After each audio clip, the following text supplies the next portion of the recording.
তো নতুন বলে কি আদৌ কিছু হয়? ধরুন আপনি কোনো দোকানে জামাকাপড় কিনতে গেছেন, গিয়ে সেখানে জামাকাপড় দেখছেন। এবার শুধুই যে আপনি ওই দোকানে জামাকাপড় কিনতে যাবেন তা তো নয়, আরও আগে অনেকজন দেখে গেছে জামাকাপড়গুলো কেনার জন্য এসেছিলেন নিশ্চয়ই।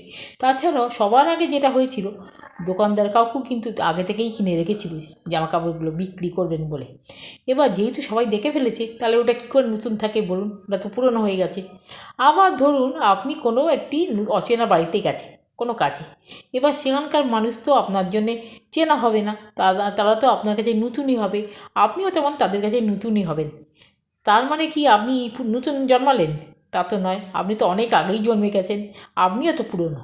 ওনাদের সঙ্গে আপনার প্রথম পরিচয় হয়েছে এটা বলতে পারেন, সেক্ষেত্রে আপনি নতুন।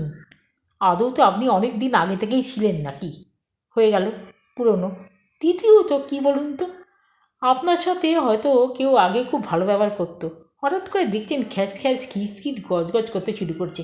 এবার আপনি ভাবছেন কী হলো রে বাবা, এরম তো আগে ছিল না, এরম কেন হয়ে গেল?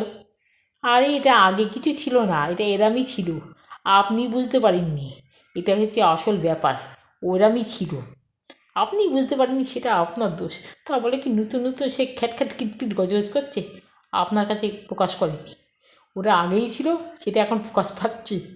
নতুন কিছু ব্যাপার নয়, এই হচ্ছে আসল ব্যাপার। সব কিছুই পুরনো, যেটা আপনি নতুন দেখছেন সেটাই আপনার কাছে নতুন। নতুন বলে আদৌ কিছু হয় না, এই হচ্ছে আসল ব্যাপার, বুঝলেন?